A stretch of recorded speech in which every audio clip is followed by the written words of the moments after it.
Hey, welcome to the conversation. I'm Andy Mason, and this is the Heaven and Business podcast where we help you navigate the messy intersection of faith, family, and business. So, thanks for joining. This week, I want to unpack for you a workshop that I was at last week in Dallas, Texas, in person. And it's probably the most effective and comprehensive workshop on understanding, recognizing, and changing culture. One in you, two in your workplace, three in your community. I've been to a bunch of different things, and this is probably wrapped up all of it the best that I know how. So I want to let you know about it, what I've learned, and come away from that with some real practical tools. Secondly, is invite you. One of the core components of what comes out of that is accountability. In order to change, I need to be held accountable to what I want to change into. And we're going to talk about what that looks like. And one of the most effective ways for us is personally walking with a small group of people intentionally and consistently. So I'm opening up one more mastermind group. If you want to jump on and apply and find out about that, head to heaveninbusiness.com/mastermind and you'll find out about that and you can jump in and apply. Now, so what did I learn and what did I do? Well, it was 2 days in Dallas, Texas. The reason I got to be a part of that is because I'm a part of a national group, small group of people that are all engaged in some form of city transformation, engaging in the well-being of the people around us, and really in transformation or leadership development. People like Ford Taylor, Shay Bynes, who's a personal friend and is a part of the Heaven and Business advisory team, where I get input from her. It's one of the people that I stay accountable to. And so what we got to do is get connected with a gentleman by the name of Steve Gandara and this business that he has called Excellent Cultures. And I'd heard a little bit about it, and I'd heard reputation from the people like Ford Taylor and Shay Bynes. And then I got to go and I thought, you know what? It's so good to go and sit in someone else's environment and learn from them. Well, it wasn't just that. There were 60 people. It was 2 days. There's a full-on workbook. It's probably the best use of adult education techniques that I've seen, where there's a little bit of lecture, there's case studies, there's interviews from multiple speakers. You're doing reflection. You're going through this yourself and reading it and highlighting it. You're talking at the tables, and then you're talking as a group, and then you're obviously eating food. It was a brilliant time and reinforced again and again and again the power of culture. So why is this most important? Well, here's what struck me the most is, did you know that you've got a brain? Well, hopefully you knew that. Well, you've got two parts of your brain. One, there's the subconscious or unconscious part of your brain that is processing 11 million bits per second. That operates all of your automatic functions. And it's like your heart, your eyes. There's so much going on that you're not even consciously thinking about that's happening all the time. Incredibly efficient, low effort. And it's just boom, boom, boom, boom, boom, boom, happening in the background. That's unconscious, 11 million bits per second. And then there's your conscious brain, conscious thought. And that is 40 to 60. Did you hear the difference? 11 million compared to 40 to 60 bits per second. It takes effort. It's a lot less efficient. It requires energy and focus and intentionality. That's the crazy stuff. That's the decision, the logic, the reason, the decision making that you and I are doing right now. I'm thinking through what I'm going to say next. I'm thinking about, especially when I drive for the first time, when I start a business, when I have strategic planning, it takes effort and energy. So what's the point with that? Is culture is the lived out beliefs that govern your behavior. The beliefs that govern your behavior. Here's the challenge. We love to say it's this, these fancy words, but the truth is, because your subconscious and the beliefs inside of there that are driving so much of what you do, that's automatically happening all the time, that subconscious beliefs are what are really driving governing the behaviors that influence the culture around you. So how do I know this? Well, here's a real practical couple of things. When I heard it, got it. Excellent Cultures Workshop. Brilliant. Check it out. Excellentcultures.com. But secondly, if you just think about it, it's like the guy that is looking for his keys. Okay, me looking for my keys first thing in the morning. And there's this conscious thought, oh, I've lost them again. I've lost them again. Well, there's this thing I learned at the workshop, lock on, lock out, lock on, lock on, lock out. It's like when you're thinking about something, when you're focused on it, literally your subconscious brain drives your attention to look towards that, and it cuts off everything else. So what's going on? Because I've got this belief going on, I've lost my keys, I've lost my keys. You literally won't find your keys, which is why my wife comes in, grabs them off the bench and says, these ones, did you just have a man look? So what else?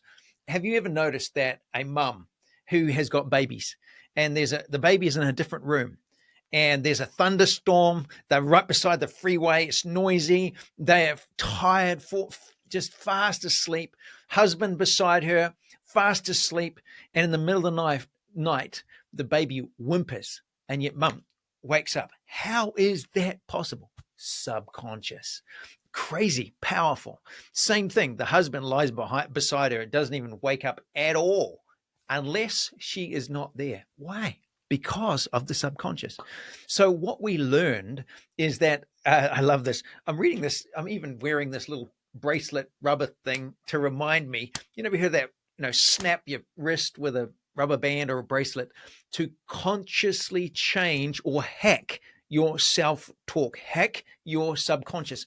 Where's this in the Bible? Romans 12:2. Don't be conformed to this world, but be transformed by the renewing of your mind. It's the renewing of the subconscious self-talks that is just sabotaging who you are. And so what we learn about in this workshop is all about the culture monster, which is the invisible, it lurks in the darkness, this creepy gremlin type green creature that is all about me, me, me, me, me. In the Bible, it's talked about the flesh, but it will sabotage your culture. It draws back to you, self-centeredness, selfishness, and it only leads to win-lose or lose-win or lose-lose. So there's 3 different behaviors that will drive excellent winning cultures. First one is, was one that drives excellent, but there's 2 that work against it. So the excellent one is constructive styles. It's the intentional focus to build. I'm going to unpack that some more. But there's parts of us that work against that. And those are the aggressive defensive and then the passive defensive. So the beauty of what we did is, I'm holding this up here. We did actually a metric. It's a literal assessment tool that you measure yourself on your behaviors. Snapshot in time. Today, right now, in my context of my work, what am I doing? Am I, for example, do I demand loyalty? Do I use authority of my position? Do I work long, hard hours? On a scale of 1 to 5 for each. There's a whole heap of those. Walk that through, and it creates this chart of plotting yourself. Where are you, and what's your tendency? So yes, these are the blue is the positive that's leaning towards. So in terms of some of the behaviors that are working towards building excellent winning cultures, and then the things that work against this, the passive defensive style. So I know avoidance, it pops up on here.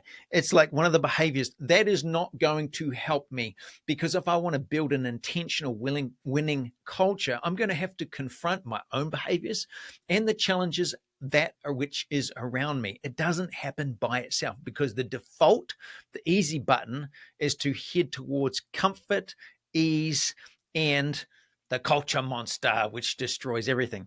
So for me, one of those is avoidance. And then the oppositional, where am I really empowering the people around me, or am I opposing? So the crazy thing with this, they present to us not just this in terms of knowing where you are in a snapshot. You can do this with your team. So you get, hey, I had no idea that I was like that. Yeah, because we tend to score ourselves higher than we might be in reality. But what we're doing is then walking through that and what can you do about it?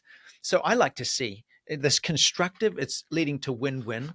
Passive is lose-win, and aggressive is the win-lose. And ultimately, it's lose-lose. The beauty is they give case study after case study after case study.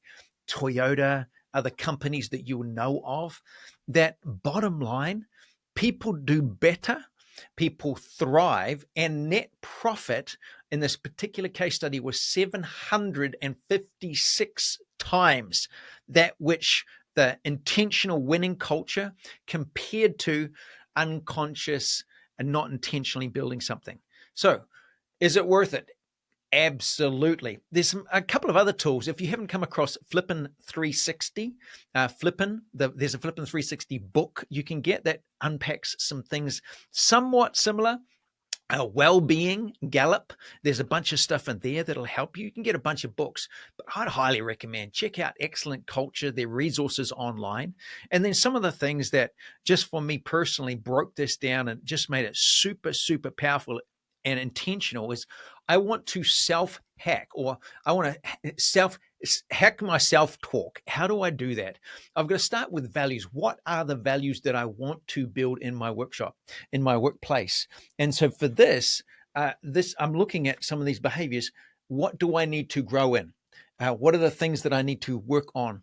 Well, in order to do that, I can have goals, but if my goals are not tied to my core values, they're not going to stick as much. So we did that. We walked through that. We discuss it.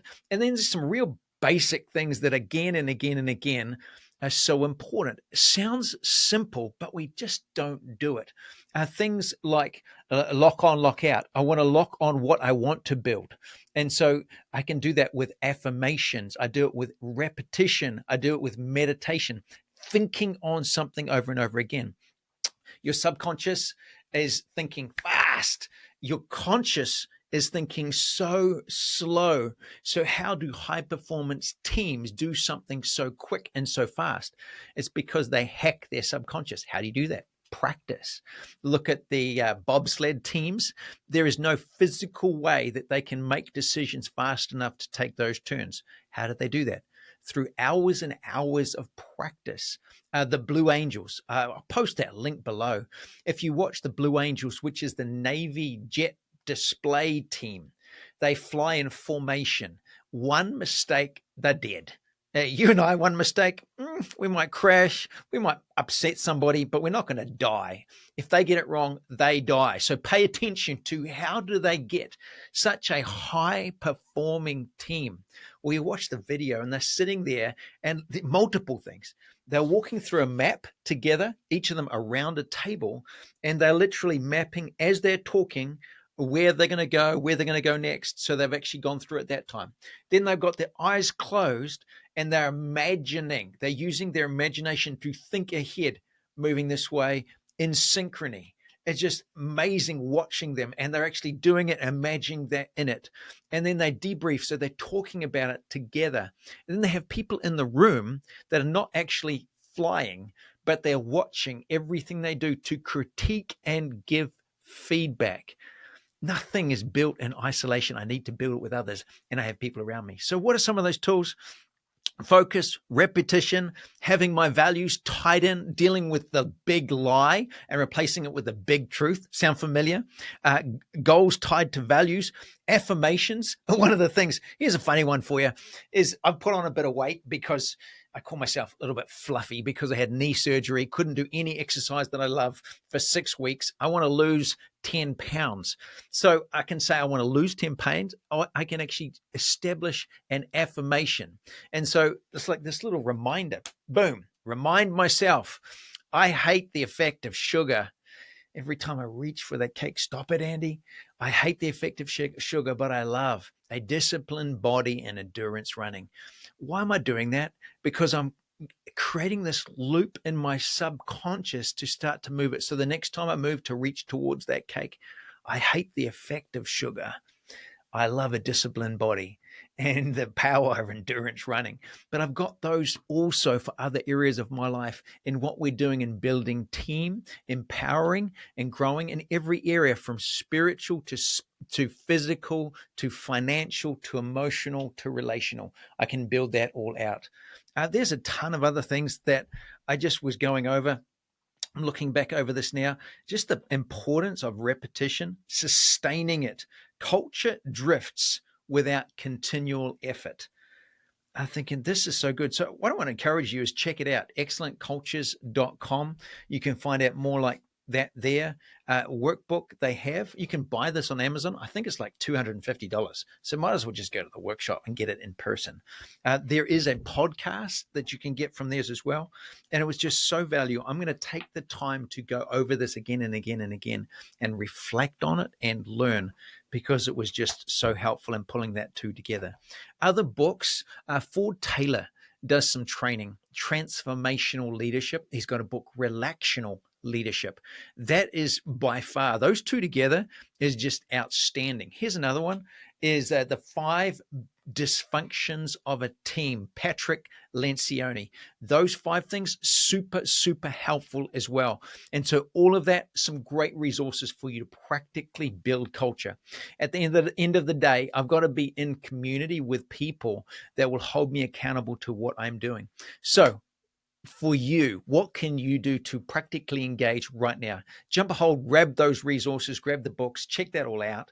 But also consider joining the Heaven and Business community. It's super cheap, $30 a month at the moment. It's going to go up at the end of the year. So jump in now. And if nothing else, join that weekly call to hear stories from around the world, what God is doing, and then pray together. Work together. What are you doing? Where do you need a breakthrough? So it keeps accountable to keep my connection with God in the process, and the hustle and the bustle and the drive and striving of all that's going on. Recenter. That's what that's doing every single week. Jump onto heaveninbusiness.com/free-trial and you'll find that there. Secondly, I have got an opening for a mastermind group. The favorite story of that is through COVID. We had a group of 4.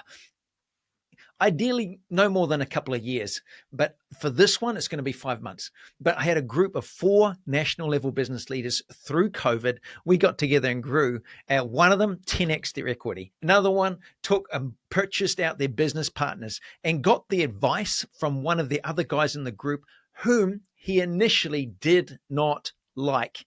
Get that. There's no way he would have had a relationship with him unless I had said to him, hey, jump in this group with me, with this other guy. He's like, I don't like that guy. Well, here's the crazy thing. The guy that he didn't like, turns out he did like, and the guy that he didn't like, that he turned to liking, actually gave him the solution of how to buy out his business partners, and the gains in cash flow of the company paid for it. Third guy took on a national level leadership role that we just encouraged him into. And the final guy, he put together a business investment fund that was 3 times he'd ever done historically in the middle of COVID when resources were crazy tight. What's the point? There's something about a small intentional group of people growing in my partnership with God, in building better business and multiplying kingdom impact. If you want to find out more about that, jump on now or in a future group. Jump on to heaveninbusiness.com/mastermind. You find out about that. And then finally, I walk personally with a very few number of people, short number of people. Why? One, I don't have time to do this because of everything else I'm doing like this. You're welcome. But one-on-one, where it's 100% Jesus focused, 100% business expanding and growing in alignment with what you're called to. And number 3 is multiplying kingdom impact. We're seeing people like Ariel and Andrea who have grown a staffing company, moved that to Colombia, and are now kicking off the first equivalent of Heaven and Business in Colombia in Spanish. That is just blowing up. Better than what we've done with you, but they've got this business that's growing underneath it. So I work with a very small number of people individually to help them grow in all that they are called to and stay focused and alive and not drift into the culture monster. How do you find out about that? Just email us, support@heaveninbusiness.com if you're super serious and interested in that, and we can tell you more. Have a wonderful week, and we'll see you this time next week.